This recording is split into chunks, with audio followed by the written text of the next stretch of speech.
আমার বিরুদ্ধে 4টে murder case সহ 11টা মার্ডার কেস দিল। মুর্শিদাবাদে মার্ডার, যে মমতা ব্যানার্জি মুসলিমদের হাতে বোম ধরিয়ে দিয়েছে, আমরা সংখ্যালঘুর হাতে কলম ধরিয়ে দিতে চাই। সংখ্যালঘু যারা তারা এই মুহূর্তে বিজেপির হয়ে প্রচারে দেখা যাচ্ছে না। কে বলছে সংখ্যালঘু প্রচার করছে না? 1-2 বছরের মধ্যে সংখ্যালঘুরাই বিজেপির মূল হাতিয়ার হবে। কি স্ট্র্যাটেজিতে আপনি এখানে প্রচার করবেন? চাকরিটা খেয়ে নিলাম, 1,500 টাকা ভাতা দিয়ে দিলাম, তার চেয়ে তো উন্নয়ন বিজেপি করবে। 1,500 টাকায় 3,000 দেবে।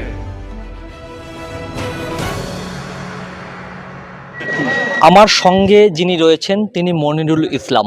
নতুন করে তারও পরিচয় দেওয়ার কোনো প্রয়োজন পড়ে না, কারণ কখনোই বিতর্কতার পিছন ছাড়েনি, তবুও সক্রিয় রাজনীতিতে ছিলেন তৃণমূল কংগ্রেসের হয়ে।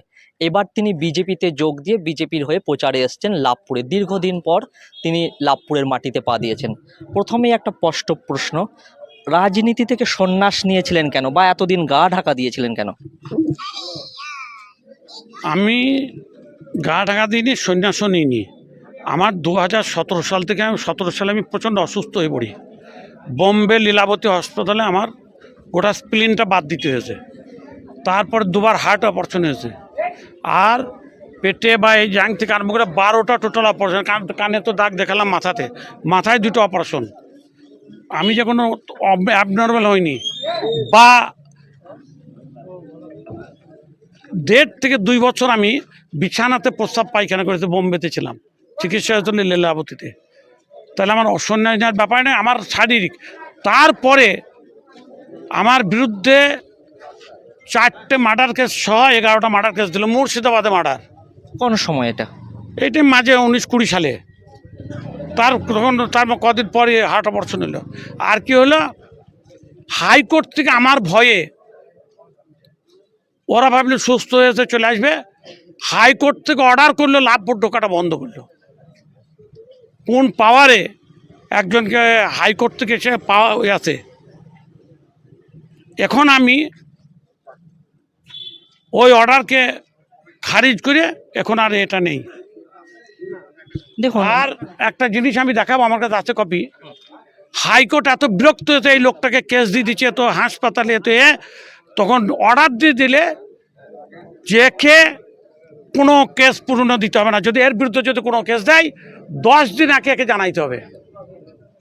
দাদা একটা বিষয়, যে বিজেপিতে সচরাচর সংখ্যালঘু যারা তারা এই মুহূর্তে বিজেপির হয়ে প্রচারে দেখা যাচ্ছে না। আপনি একমাত্র সম্ভবত এই রাজ্যের সংখ্যালঘু নেতা হিসেবে বিজেপির হয়ে প্রচার করছেন। মানুষজনকে কি বোঝাবেন, আপনার যারা সংখ্যালঘু সম্প্রদায়ের মানুষজন? কে বলছে সংখ্যালঘু প্রচার করছে না? এই কদিন আগেই তো দেখলাম মুসলিমদের মধ্যে ছেড়ে যান, কিছু লোক আছে, মানে শিক্ষার হারটা কম। আমাদের প্রেসিডেন্ট শ্রমিক ভট্টাচার্য তিনি বলেছেন যে মমতা ব্যানার্জি মুসলিমদের হাতে বোম ধরিয়ে দিয়েছে, আর গায়ে গায়ে কাটাকাটি মারামারি ভাইয়ে ভাইয়ে করিয়ে দিয়েছে।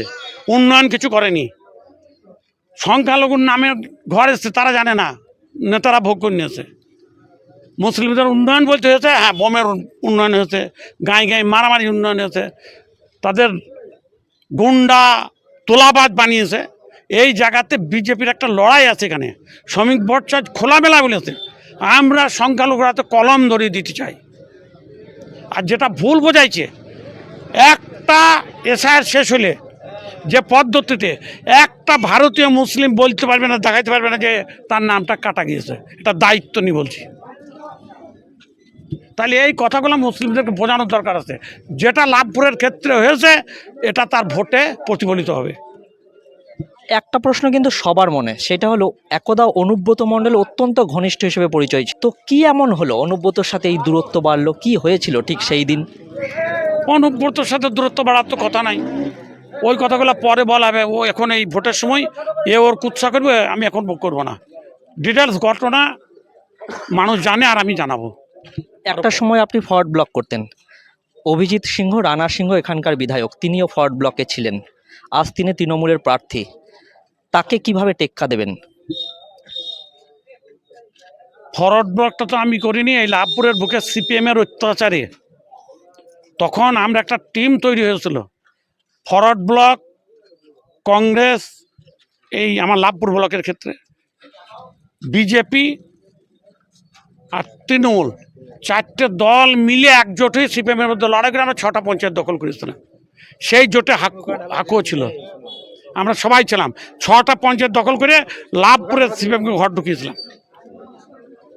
আর রানা সিং তো আমি নাম বলবো না ব্যক্তিগত, ওর ব্যাপারটা ছেড়ে দেন, ওগুলো পরে। ওর নিজে লাভপুরে কোন মানুষটা জানে না, এখানকার নেতৃত্বে কোনো এক ব্যক্তি এসছে, সে নিজের স্বার্থের জন্য কত নোংরা কাজ করেছে এটা কে জানে না। ও সম্বন্ধে আর এখন হবে না, পরে হবে।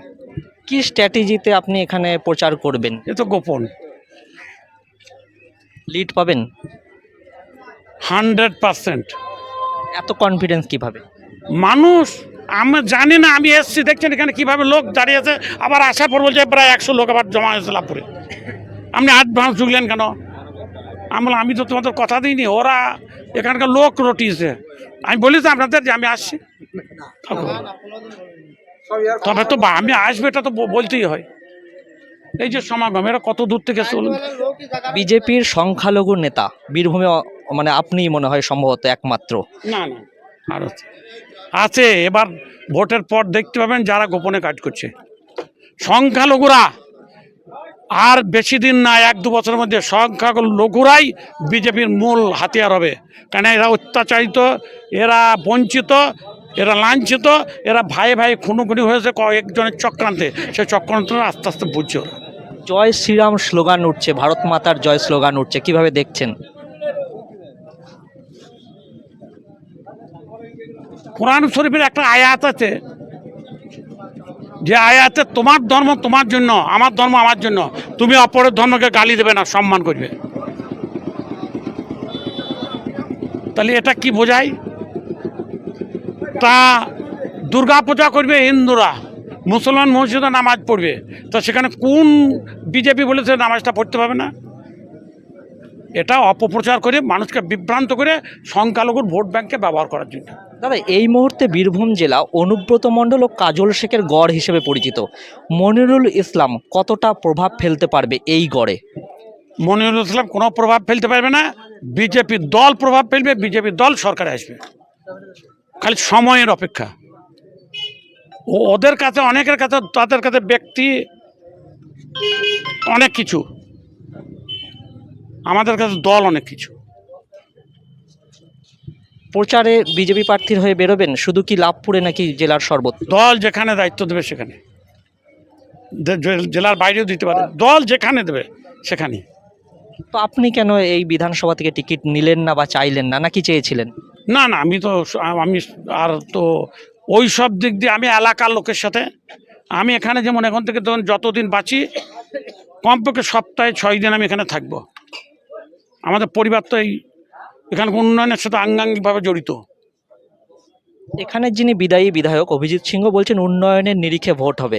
তো কিভাবে উন্নয়নের নিরিখে আপনারা যে ভাতা বা যে সাথী, সেই প্রকল্পগুলোকে কিভাবে ব্যাখ্যা করবেন? একের পর এক তো প্রকল্প মানুষ পেয়েছে, এটা তো সত্যি। কোন লোকটার উন্নয়নে আছে? এর চাকরিটা খেয়ে নিলাম, 1,500 টাকা ভাতা দিয়ে দিলাম, তার চেয়ে তো উন্নয়ন বিজেপি করবে। 1,500 জায়গায় 3,000 দেবে, কমিটমেন্ট। বিতর্ক তো কখনো আপনার পিছন ছাড়েনি, তো আবার যদি বিতর্ক তৈরি হয় মনিরুল ইসলাম মোকাবিলা করবে? আরে বিতর্ক হওয়ার গল্পই নাই, ন্যায্য কাজ করবে, দলের কাজ করবে, দলের সৈনিক। এতে বিতর্ক হয়, যা হয় হবে। ওটা তো বিরোধী অনেক কিছু বলবে, ওটা নিয়ে আমাদের ভাবিত নয়। মনিরুল ইসলাম ভয় করে না? না, তোর কখনো করেন না। কারণ পুলিশ আর তৃণমূলের হাতে তো আপনার মানে আবার আপনি এলেন লাভপুরে। 11টা কেস যেতে নেয় 21টা দেবে, তার ওসব পড়া আমি করি না। লড়াইয়ের ময়দানে লড়াই নয়।